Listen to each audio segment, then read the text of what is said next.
El Señor esté con ustedes. Lectura del Santo Evangelio según San Mateo.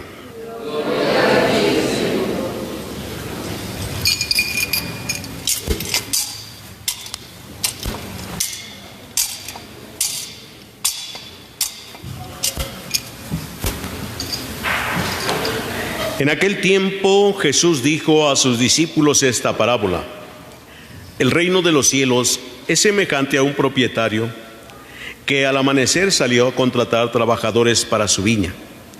Después de quedar con ellos en pagarles un denario por día, los mandó a su viña. Salió otra vez a media mañana, vio a unos que estaban ociosos en la plaza y les dijo: vayan también ustedes a mi viña y les pagaré lo que sea justo. Salió de nuevo a mediodía y a media tarde e hizo lo mismo. Por último salió también al caer la tarde y encontró todavía a otros que estaban en la plaza y les dijo: ¿por qué han estado aquí todo el día sin trabajar? Ellos le respondieron: porque nadie los ha contratado todavía. Él les dijo: vayan también ustedes a mi viña. Al atardecer, el dueño de la viña le dijo a su administrador: llama a los trabajadores y págales su jornal, comenzando por los últimos hasta que llegues a los primeros. Se acercaron pues los que habían llegado al caer la tarde y recibieron un denario cada uno. Cuando les llegó su turno a los primeros, creyeron que recibirían más, pero también ellos recibieron un denario cada uno. Al recibirlo comenzaron a reclamar al propietario diciéndole: esos que llegaron al último solo trabajaron 1 hora, y sin embargo les pagas lo mismo que a nosotros, que soportamos el peso del día y del calor. Pero él respondió a uno de ellos: amigo, yo no te hago ninguna injusticia. ¿Acaso no quedamos que te pagaría un denario? Toma pues lo tuyo y vete. Yo quiero darle al que llegó al último lo mismo que a ti. ¿Qué no puedo hacer con lo mío lo que yo quiero? ¿O vas a tenerme rencor porque yo soy bueno? De igual manera, los últimos serán los primeros y los primeros los últimos. Palabra del Señor. Pueden sentarse un momentito.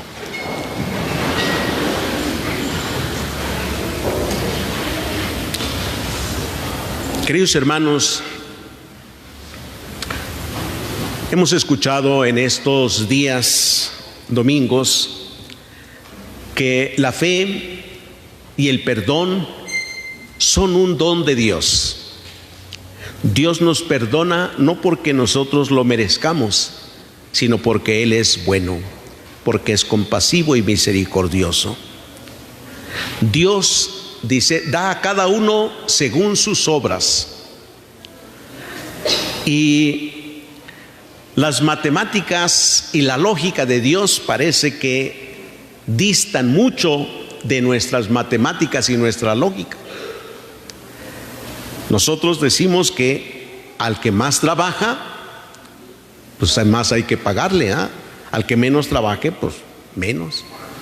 Pero hoy vemos en este pasaje del Evangelio de San Mateo, al hablar del reino de Dios, dice Jesús que se parece a un propietario que tiene una viña y sale a trabajar, sale a contratar a los trabajadores.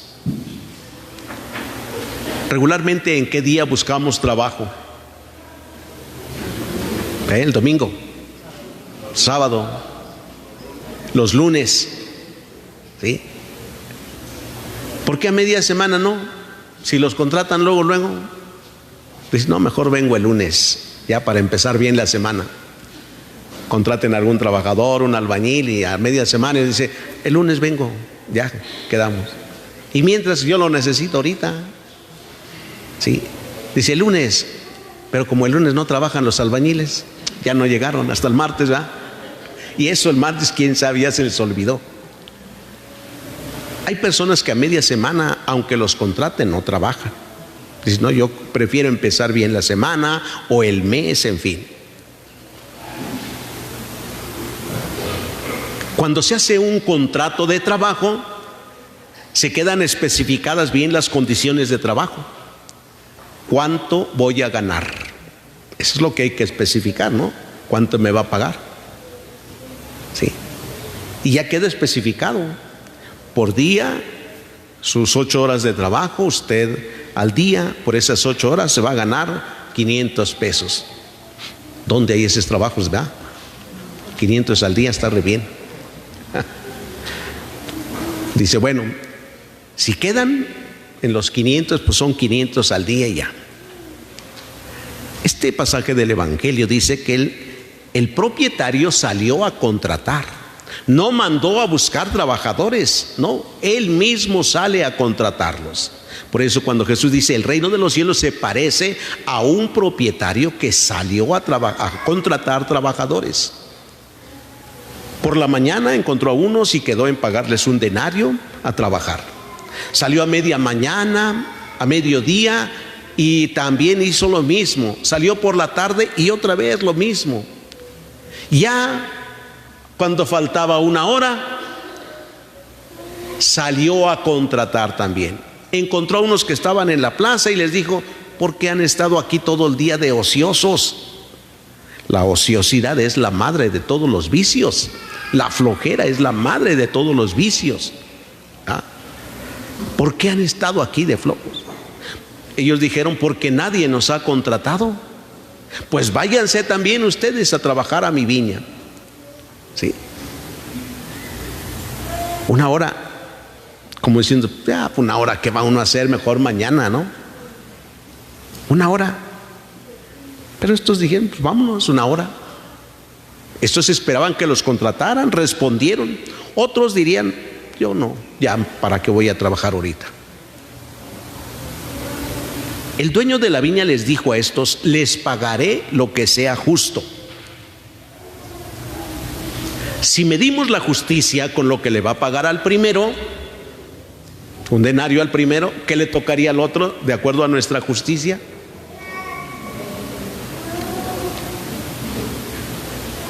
Si un denario, vamos a ponerlo que fueran 1,000 pesos, ¿cuánto le tocaría al de 1 hora? Como 100 pesos.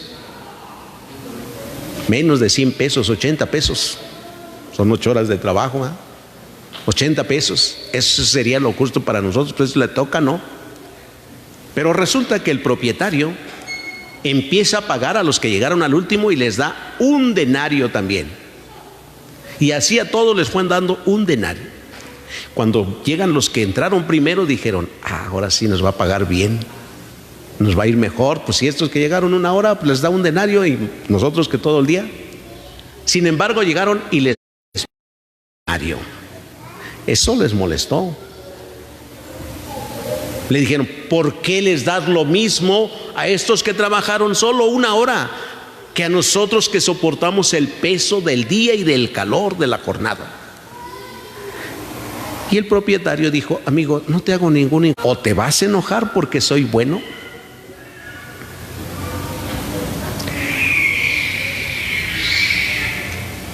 El reino de Dios se consigue con la respuesta al llamado que Dios nos hace. Responder al llamado cuando Dios nos lo hace. Miren que hay algunos que ya en el atardecer de su vida se lo ganan, pero rápido. Hay unos que incluso 10 minutos y se ganaron el reino de los cielos. Toda su vida sin conocer a Dios, sin amar a Dios, hasta el final. Al final los llamó Dios a trabajar, les dio la oportunidad de convertirse, pidieron a algún sacerdote y rápido que lo hubo, rápido. Me ha tocado ir a confesar unos que los confieso y enseguida ya se murieron. Y una buena confesión hasta eso. De tal manera que digo, en 10 minutos ya se ganó el reino de los cielos. ¿Sí? En nuestra lógica matemática diríamos, pues eso no es justo. Uno lleva toda su vida trabajando, tratando de portarse bien. Lleva uno toda su vida haciendo hasta sacrificios en la vida y por agradar a Dios. Y nada más porque sí. Pues no se enojen porque Dios es bueno. No se enojen. Dios nos ha llamado y lo que nos ha prometido nos lo va a dar. Alguno diría, pero entonces no tiene caso esforzarse, entonces no tiene caso seguir. No, es que cuando el Señor nos llama a trabajar, pues es a trabajar. No podemos abandonar ya el trabajo.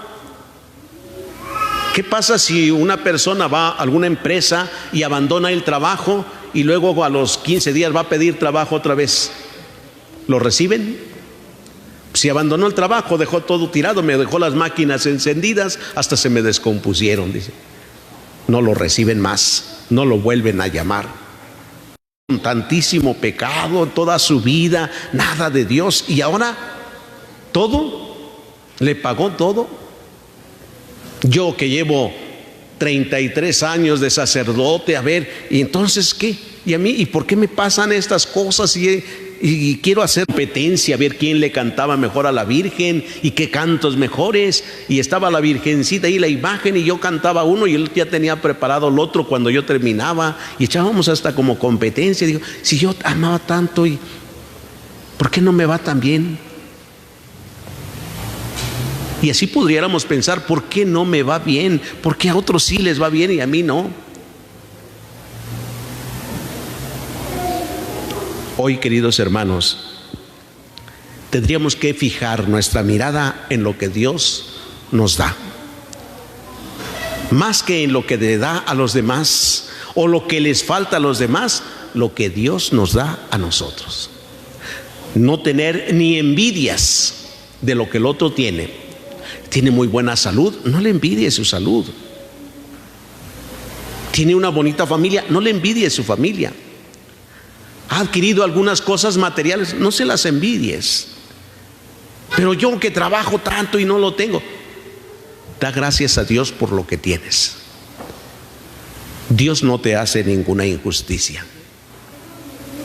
Dios no está dándole más al que ha llamado al último de su vida. Le está dando lo mismo que a nosotros nos promete: el reino de Dios, la vida eterna.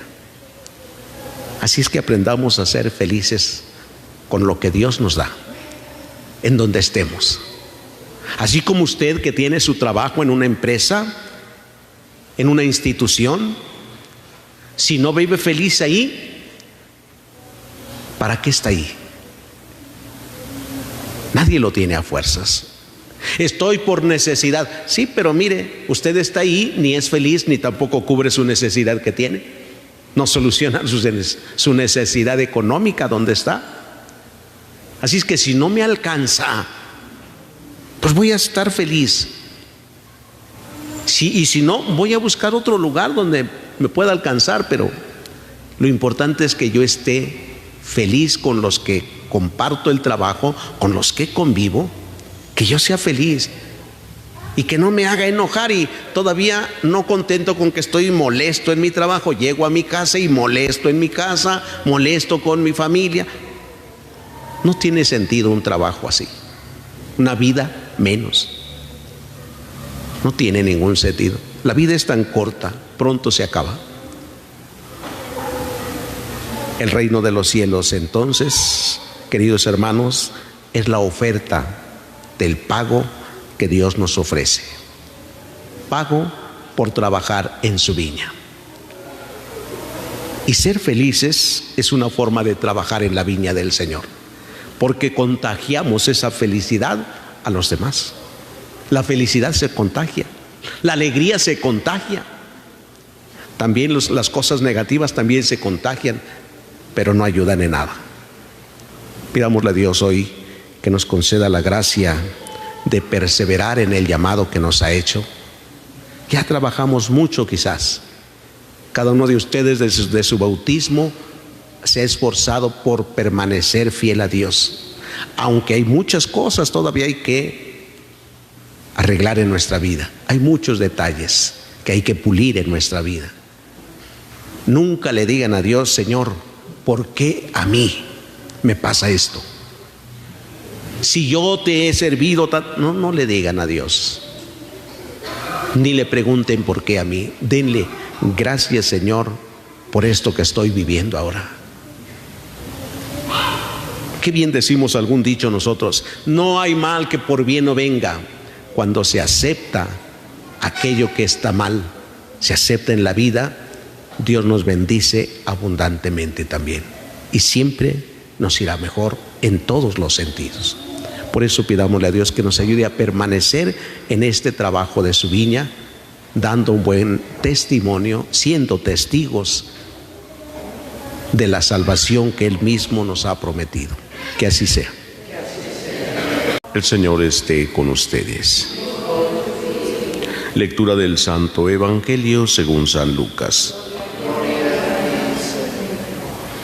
En aquel tiempo Jesús dijo a la multitud: nadie enciende una vela y la tapa con alguna vasija o la esconde debajo de la escama, sino que la pone en un candelero, para que los que entren puedan ver la luz.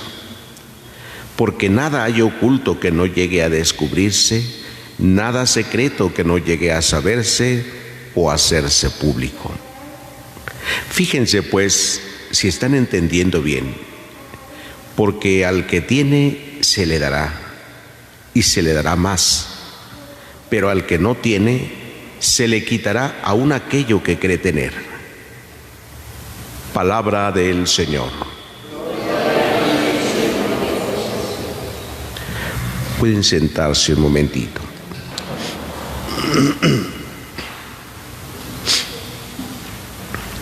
Queridos hermanos, hay algunas cosas en la Escritura que nos cuesta trabajo entender. Lo que hoy Jesús dice en el Evangelio, eso es muy sencillo. Dice que nadie prende una vela para ponerla debajo de una vasija, o sea, esconderla, sino para ponerla en un candelero y que alumbre. Si lo entendemos eso, ¿va? Todo mundo. Es muy fácil entender que pues sí, la vela es para que alumbre y se vea. Pero cuando miramos a aquel que es la luz, a Jesús, lo miramos oculto de muchas formas. ¿Dónde nació? En Belén. ¿Qué cosa era Belén? Ni conocida siquiera. No nació en la gran ciudad, entre los judíos. No.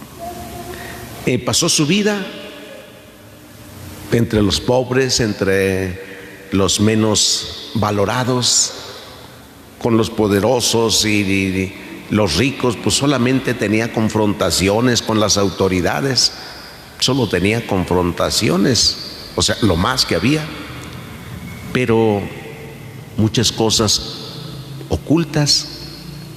Ni siquiera el reino de Dios, del que tanto nos habló Jesús, lo daba así tan luminosamente y lo enseñaba con parábolas.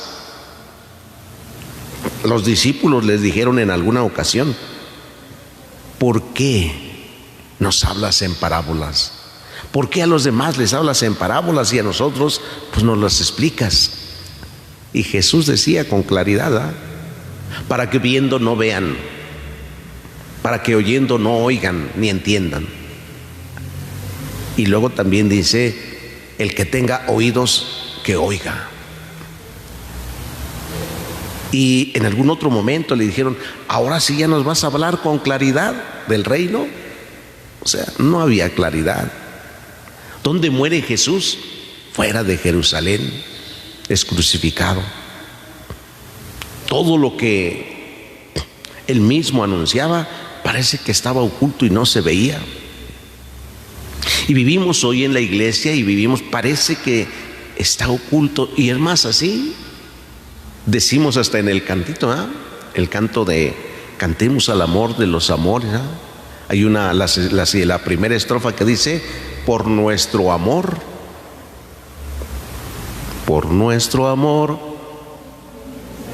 oculta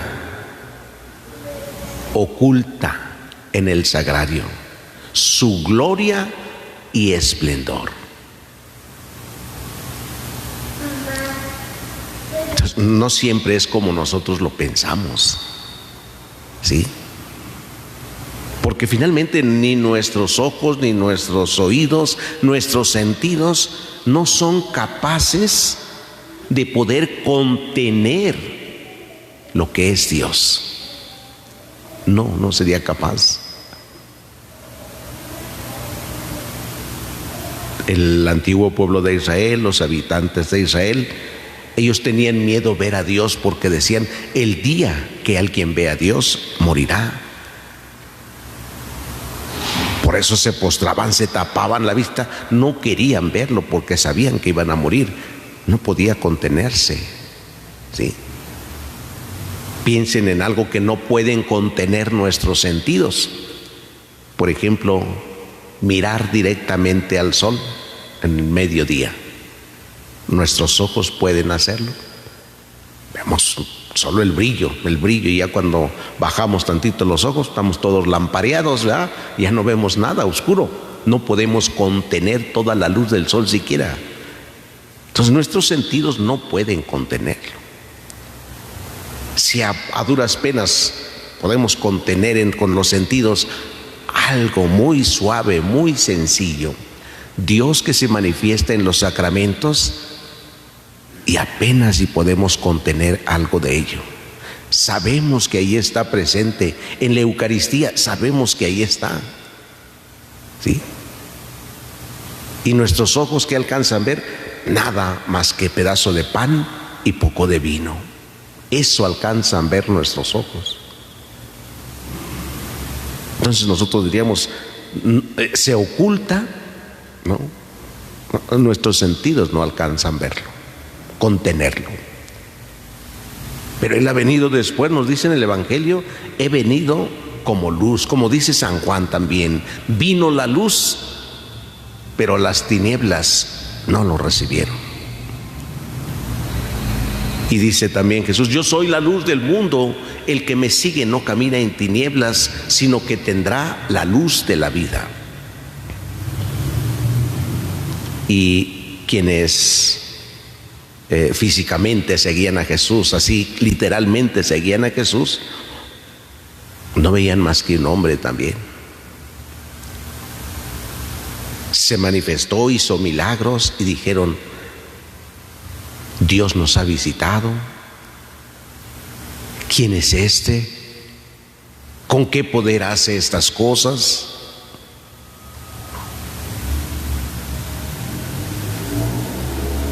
Hoy, al terminar, Jesús dice: fíjense pues si están entendiendo bien. Primero fíjense en esto ahora, si entienden bien o no. Porque el que tiene se le dará, pero al que no tiene se le quitará aún aquello que cree tener. Al que no tiene. La fe que Dios nos ha dado es para que se manifieste. No es para guardarla, no es para esconderla en el corazón, sino para que estando en el corazón esté también en la mente y se manifieste ante el mundo. La fe no es para esconderse. Por eso dicen: fíjense si están entendiendo, porque al que tiene se le dará más, y van a dar en la abundancia, como dice. Pero al que no tiene, aún eso que cree tener se le quitará. Pidámosle a Dios, queridos hermanos, hoy que nos enseña a ser agradecidos primero por este don de la fe que nos hace buscar a Dios. Esta fe que nos hace ir a su encuentro. Esta fe que nos mueve a hacer alguna obra buena en bien de nuestros hermanos. Agradezcamos este don de la fe y pidámosle que ayude a ser más expresiva nuestra fe en las obras, como como lo dice el apóstol Santiago, una fe que no tiene obras está muerta. ¿Sí? Tú dices que tienes fe, muéstramela. ¿Cuáles son tus obras? En cambio, yo por mis obras te manifestaré mi fe. Pidámosle al Señor que nos conceda esa gracia de poner la fe en lo alto, como una luz que ilumina. Pidámoselo todos en esta celebración, que así sea. El Señor esté con ustedes. Lectura del Santo Evangelio según San Lucas. En aquel tiempo fueron a ver a Jesús su madre y sus parientes, pero no podían llegar hasta donde él estaba porque había mucha gente. Entonces alguien le fue a decir: tu madre y tus hermanos están allá afuera y quieren verte. Pero él respondió: mi madre y mis hermanos son aquellos que escuchan la palabra de Dios y la ponen en práctica. Palabra del Señor. Pueden sentarse un momentito.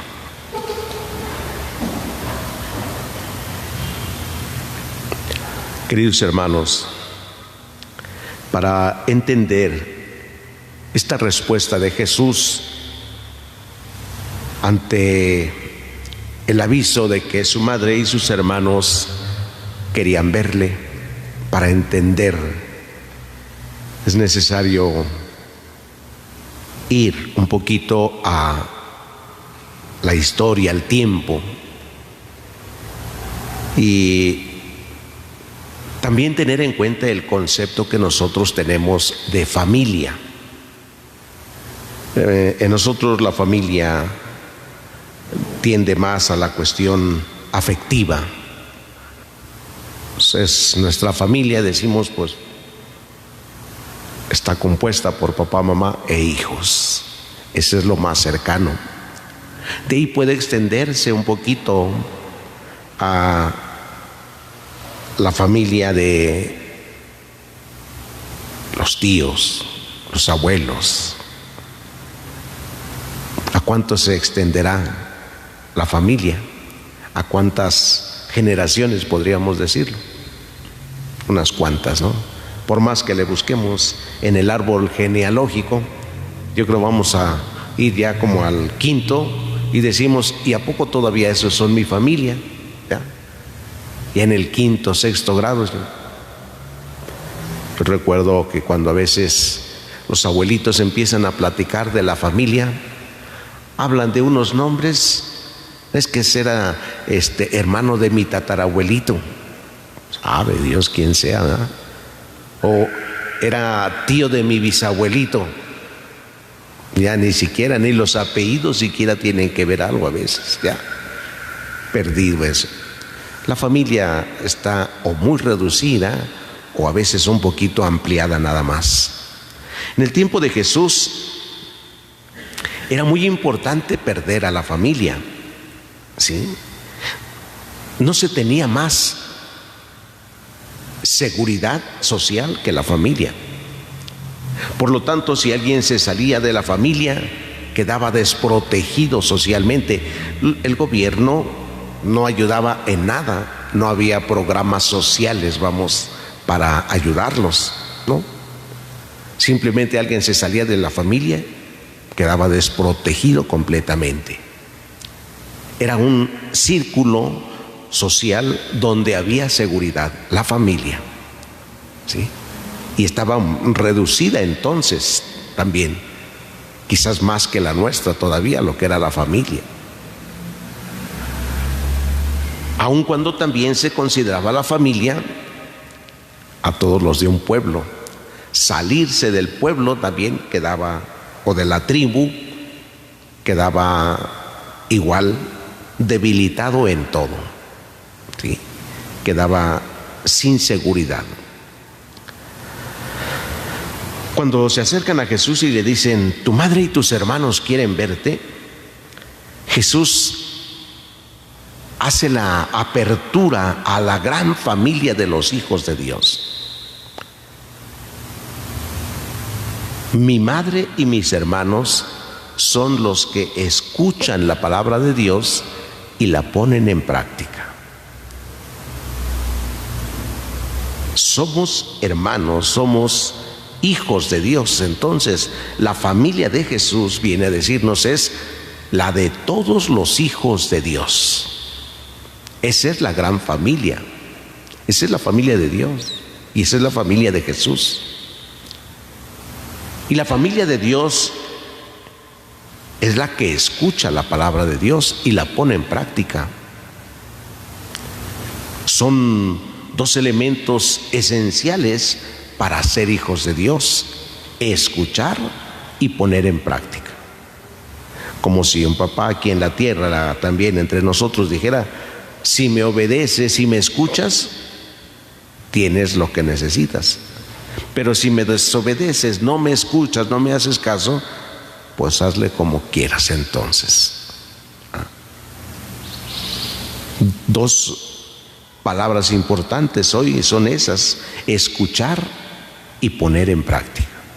El que escucha mis palabras y las pone en práctica. Después nos dirá Jesús a quién se parecen, ¿sí?, los que escuchan la palabra de Dios y la ponen en práctica. Se parecen a un hombre que edifica su casa sobre roca, que pueden venir los vientos, las tempestades y dar contra aquella casa y no la derriban, no puede ser derribada, ¿no? Por eso ponerla en práctica, escucharla y ponerla en práctica es lo importante para los hijos de Dios. Queridos hermanos, todos somos hijos de Dios, ¿sí? Tendremos que manifestar que todos somos hijos de Dios, preocupándonos por todos. Por eso estamos rezando a veces por todos los enfermos, ¿sí? Pues todos los que son enfermos, ¿ya? Que por los presos, pues por todos los que están en la cárcel, no nada más los que estén aquí cerquita. Que por los migrantes, todos ni los conocemos siquiera quiénes son, pero estamos. ¿Por qué? Porque son nuestros hermanos. Los demás son nuestros hermanos también. Una expresión de esta hermandad que en la iglesia se vive es, por ejemplo, Cáritas. Cáritas ayuda a los necesitados. Cáritas es una institución de la iglesia y ahí no hay de que le vamos a ayudar nomás a los que van a misa, ahora que sufrieron algún desastre, nomás a los que iban a misa o nomás a los que son católicos. No, Cáritas es una institución de la iglesia internacional, ¿sí?, donde se ayuda a todos sin distinción de personas, con esa intención de que todos somos hijos de Dios, somos hermanos, hemos de ayudarnos los unos a los otros. Por lo tanto, ¿por qué tanto enojo unos con otros? Si somos hermanos además, y no solo hermanos entre nosotros, sino hermanos de Jesús, ¿sí? Y ya nos invitará Jesús en otro pasaje del Evangelio a perdonar a aquel que nos haya ofendido. Dice, para que sean hijos de su Padre, que hace salir el sol sobre buenos y malos, sobre justos e injustos. Pidámosle a Dios que nos conceda la gracia de tener esta mirada de Jesús y esta actitud de ver a los demás también como nuestros hermanos, y evitar la ofensa, evitar el juicio. Aunque en la familia pequeña, en nuestra propia familia de carne, de sangre, digamos, pero es que a veces hay algún hermano que no se porta bien, ¿sí? En la viña del Señor hay de todo, pero no por eso dejan de ser hermanos, ¿sí? El que escucha la palabra de Dios y la pone en práctica, ese es mi hermano, mi madre, ellos son. Pues pidámosle al Señor que nos conceda la gracia de poner en práctica hoy su palabra, que así sea. El Señor esté con ustedes. Lectura del Santo Evangelio según San Lucas. En aquel tiempo, Jesús reunió a los 12 y les dio poder y autoridad para expulsar toda clase de demonios y para curar enfermedades. Luego los envió a predicar el reino de Dios y a curar a las enfermedades. Y les dijo: no lleve nada para el camino, ni bastón, ni morral, ni comida, ni dinero, ni 2 túnicas. Quédense en la casa donde se alojen hasta que se vayan de aquel sitio. Y si en algún pueblo no los reciben, salgan de ahí y sacúdanse el polvo de los pies en señal de acusación. Ellos se pusieron en camino y fueron de pueblo en pueblo, predicando el Evangelio y curando en todas partes. Palabra del Señor. Pueden sentarse.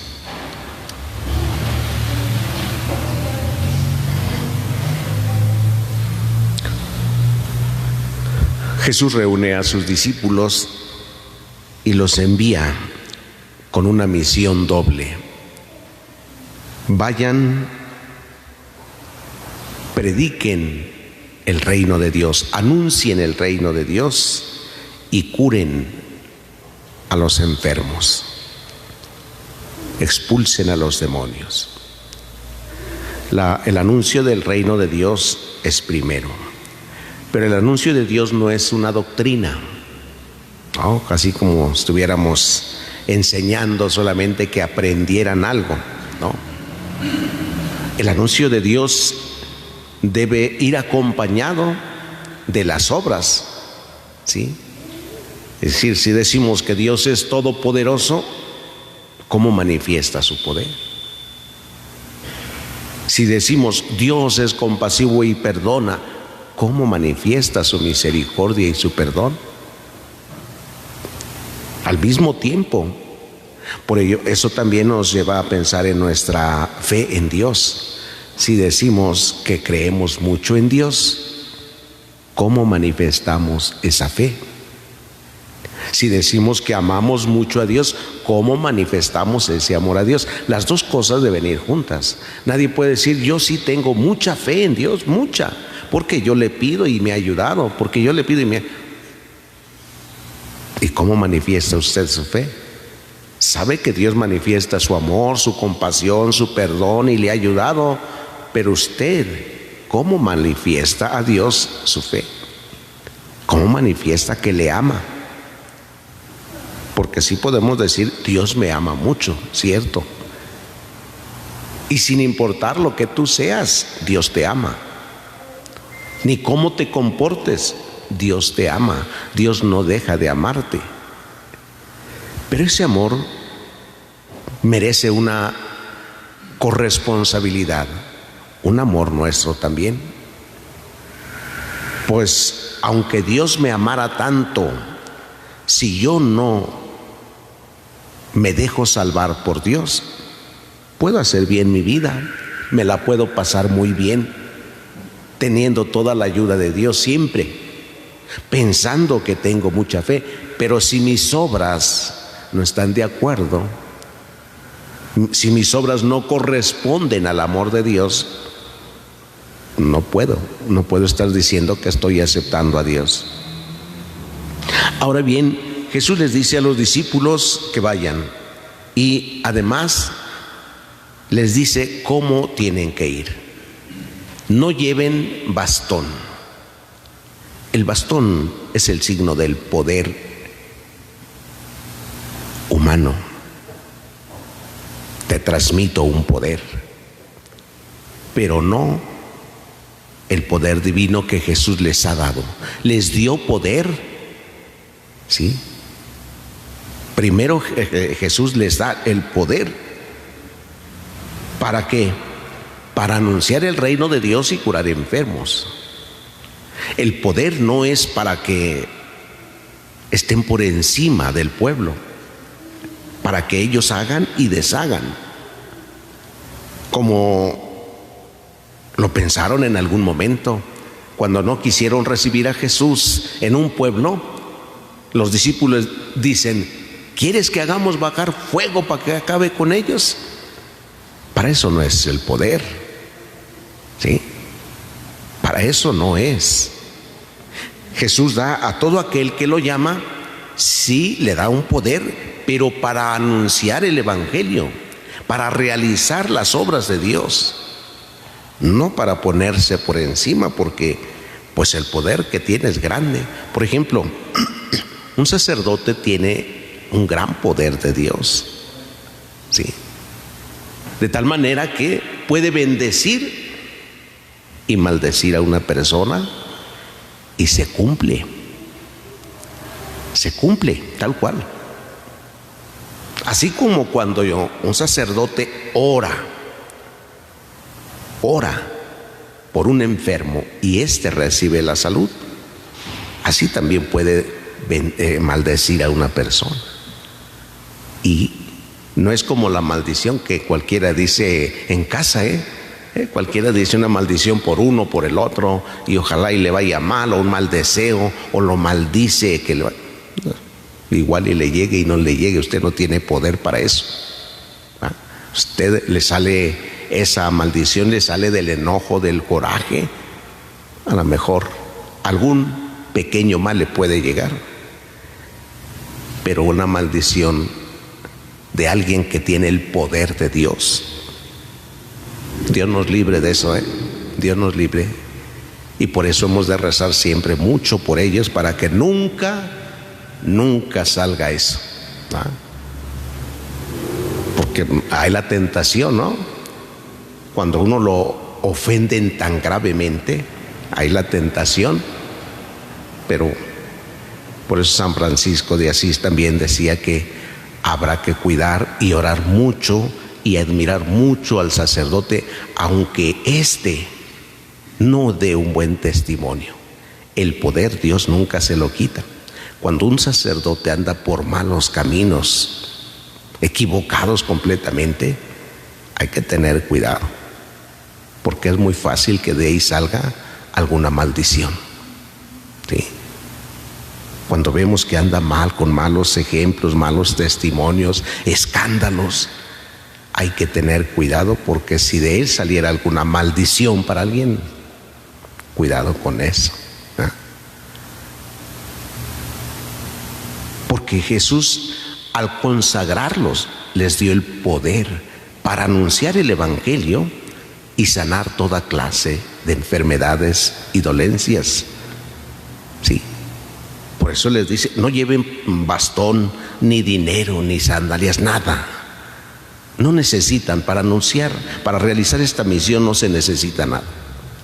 Y así Dios sigue llamando hoy en el mundo más sacerdotes, más religiosas, laicos, que se comprometen, que dejan todo para seguir a Jesús. Un ejemplo es el que hoy tenemos de San Vicente de Paúl. Dejó todo para seguir a Jesús. Y aunque su intención al principio pues era buena, solo quería ser sacerdote para ayudar a su familia. Pero cuando se ordena y se da cuenta de la realidad del mundo, se olvidó de todo ello cuando empezó a ver a tantos hermanos pobres, tantos hermanos que vivían en la sociedad con una verdadera necesidad. Entregó su vida al servicio de los más pobres, de los más necesitados. San Vicente de Paúl formó muchas agrupaciones, grupos para ayudar. Entre los grupos y diríamos ya ahora congregaciones religiosas, fundó a las Madres de la Caridad. Es el fundador de la congregación de la Caridad, pero muchos centros de caridad. Otra era su intención, dijo: soy sacerdote, tengo para ayudar a mi familia que son tan pobres, y su familia se hizo más grande y más pobre, ¿no? La familia del sacerdote se hizo más grande y más pobre, es cierto. Nuestras familias a veces se hacen más grandes y por lo tanto hay más miembros, hay más necesidad, ¿no? Por más que hubiera dineros, no alcanzaría nunca para satisfacer las necesidades. Hoy, queridos hermanos, pidámosle a Dios también que nos conceda la gracia de abrirnos al anuncio de su palabra siempre, y que seamos coherentes también entre lo que escuchamos, lo que decimos y lo que hacemos, en relación con Dios y en relación con nuestros hermanos. Nos cuesta trabajo eso, no es tan fácil ser coherentes, Cuesta decir que amo a Dios con todo mi corazón. Cuando me toca venir a la hora santa en las tardes, de repente estoy diciendo algunas palabras que me resuenan y casi me dicen a mí hipócrita, ¿ah? Porque le digo a Dios que le amo con todo el corazón y nada más pienso: sí, todo el día lo amaste con todo el corazón, y vienen todos los pensamientos del día de lo que uno hizo. Bueno, es que aquí no, bueno, pues ya para qué le digo, ¿verdad? Pero sí, me sucede lo que a otra persona le sucedía un día y dice: no, padre, hay que cambiarle al Padre Nuestro eso de que como nosotros perdonamos, porque pues no perdonamos. O sea, lo que no nos gusta ni siquiera quisiéramos decirlo. Y me lleva a pensar con Pedro: ¿me amas? Señor, sí, tú sabes que te amo. ¿De veras me amas? Oh, Señor. Al último dice: pues tú lo sabes todo, ¿para qué te estoy diciendo, verdad? Si ya lo sabes, te amo, pero no como debería amarte. Pidámoselo todos hoy en esta celebración, que así sea. El Señor esté con ustedes. Lectura del Santo Evangelio según San Lucas. En aquel tiempo Jesús reunió a los 12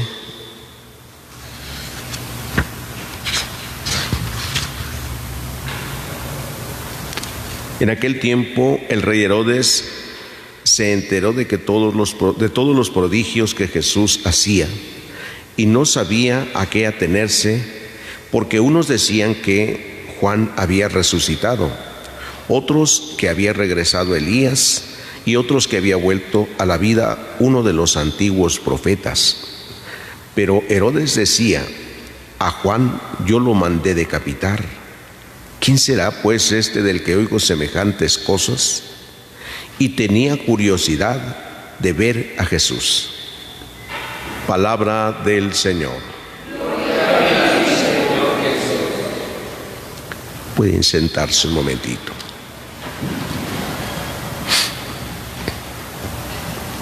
Queridos hermanos,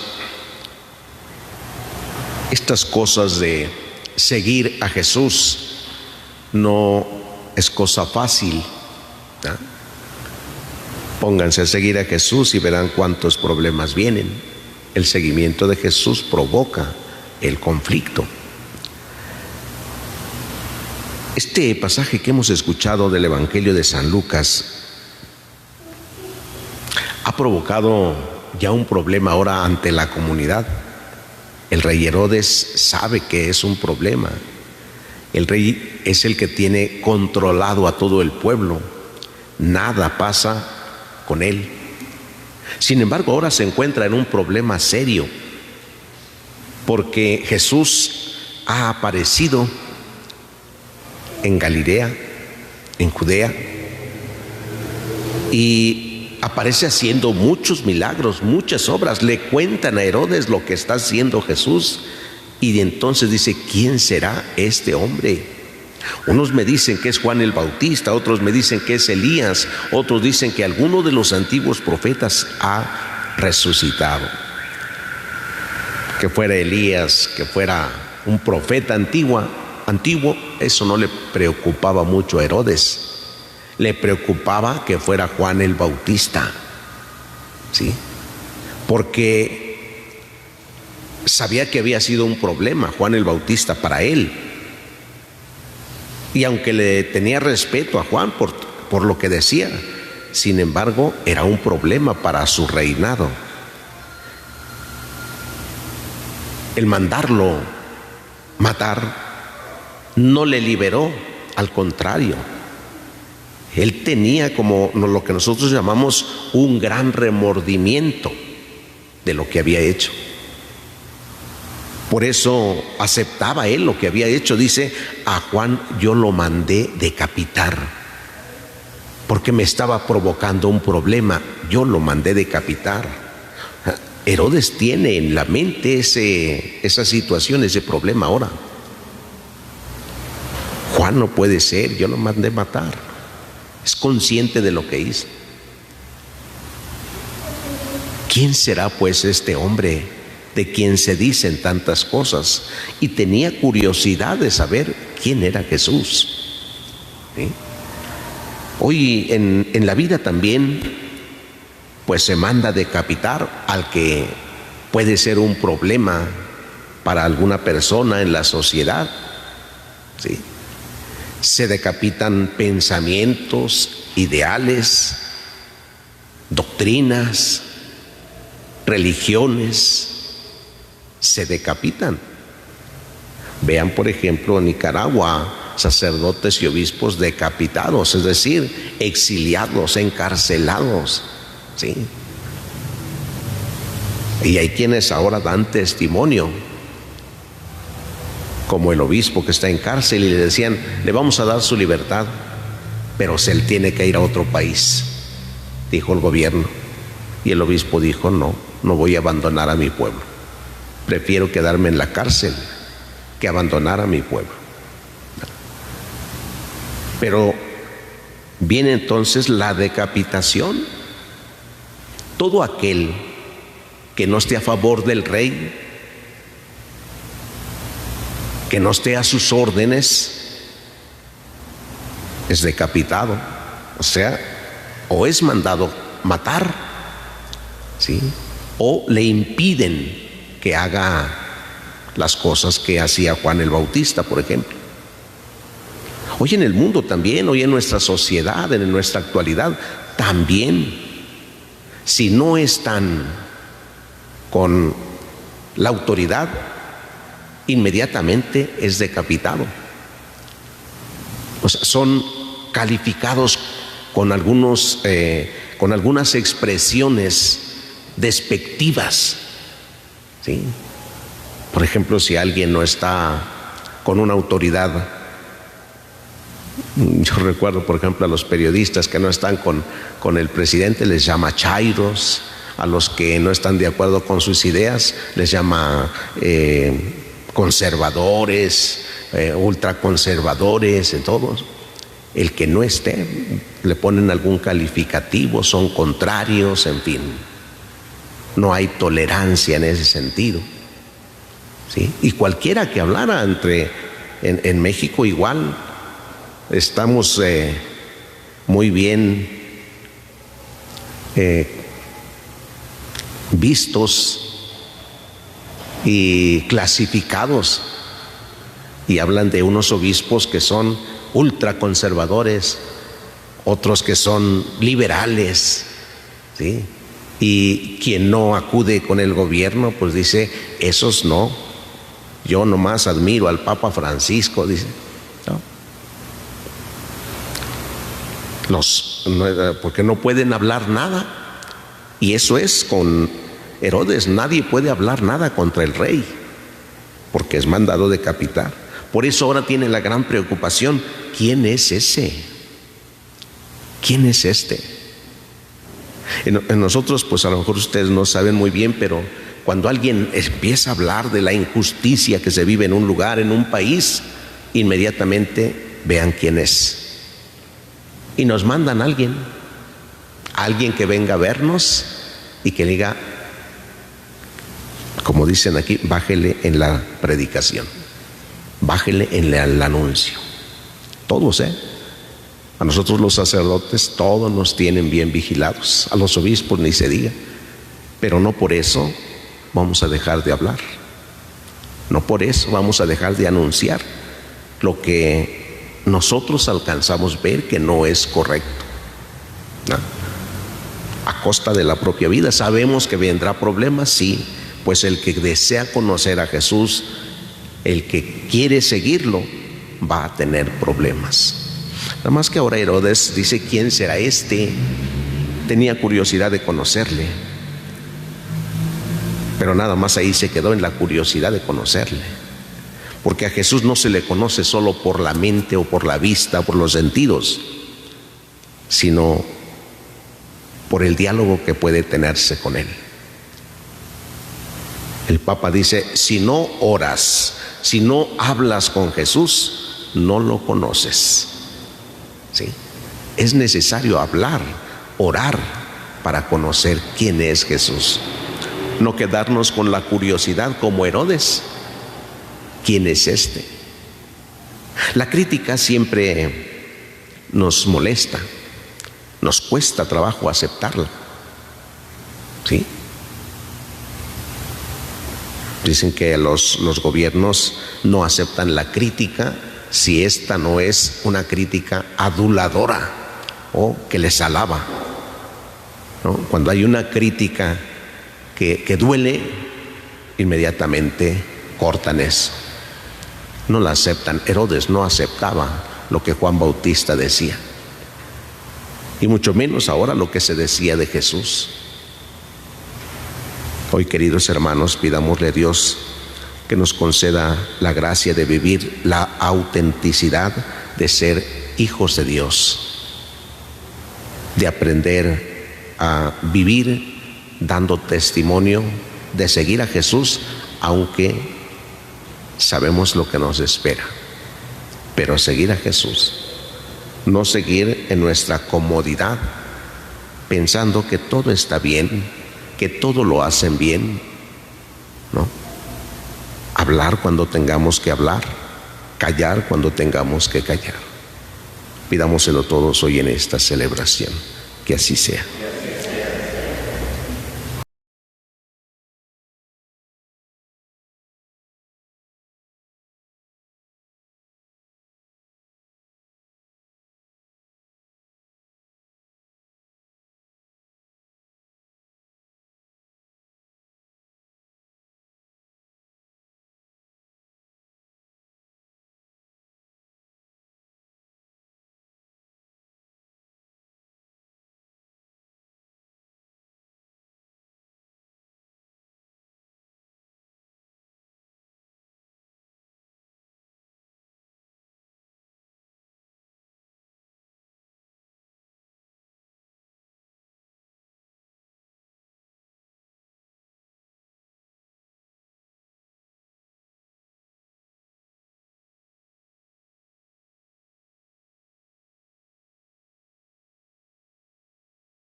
El Señor esté con ustedes.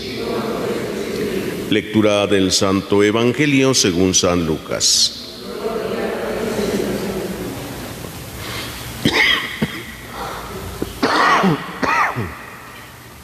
En aquel tiempo, como todos comentaban, admirados los prodigios que Jesús hacía, Este dijo a sus discípulos: presten mucha atención a lo que les voy a decir. El Hijo del Hombre va a ser entregado en manos de los hombres. Pero ellos no entendieron estas palabras, pues un velo les ocultaba su sentido y se las volvía incomprensibles, y tenían miedo de preguntarle acerca de este asunto. Palabra del Señor. Pueden sentarse un momentito.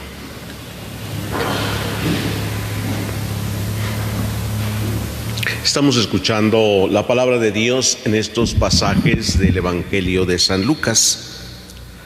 Este pasaje que hemos escuchado hoy es tan breve, pero nos refiere lo que se comenta de Jesús.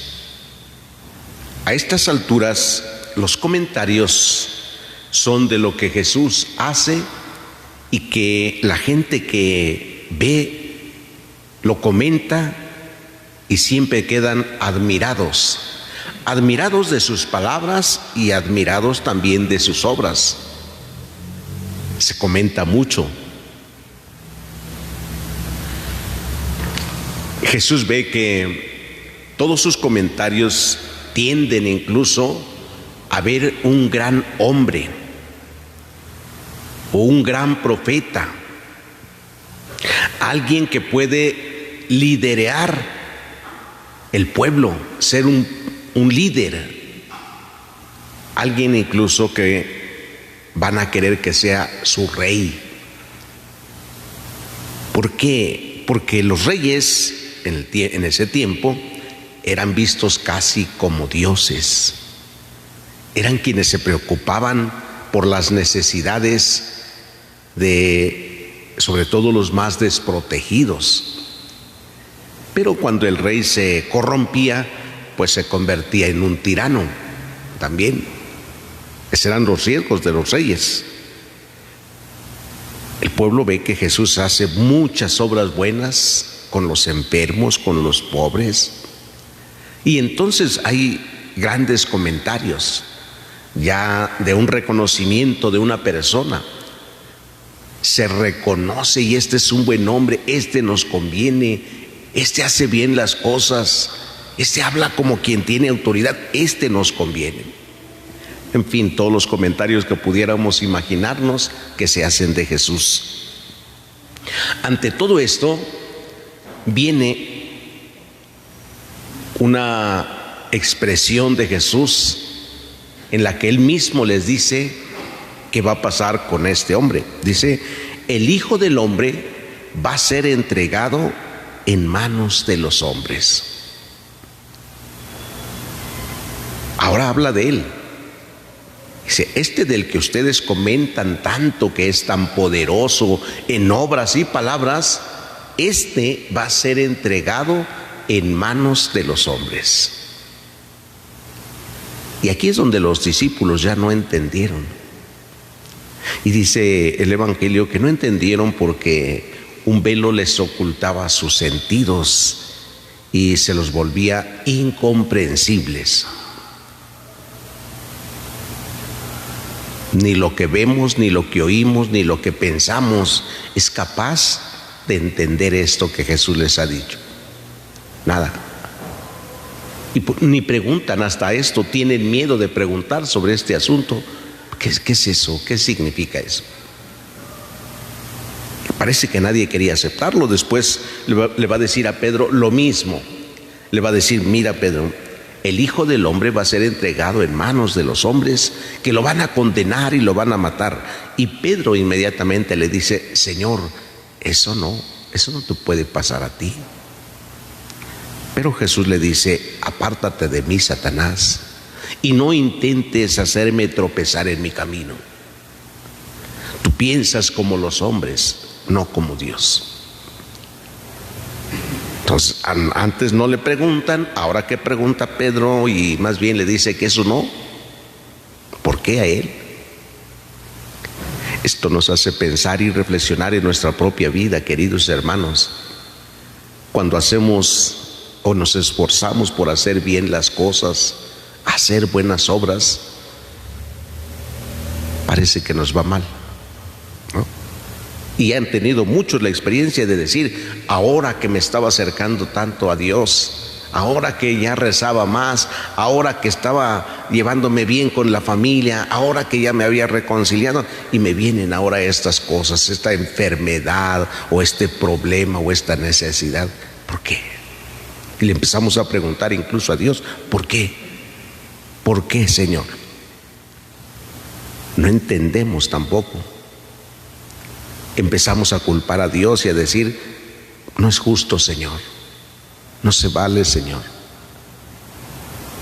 Lo mismo que la comunidad podía pensar, ¿no? No es justo que a él le pase algo, si eso es tan bueno.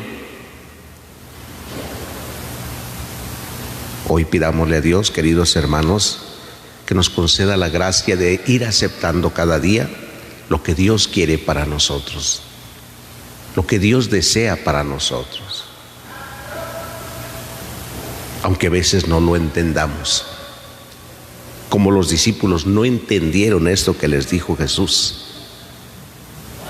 Y aunque a veces nosotros no entendamos por qué nos sucede estas cosas, que el Señor nos dé toda la gracia para aceptar en nuestra vida lo que Él nos vaya concediendo. Que así sea.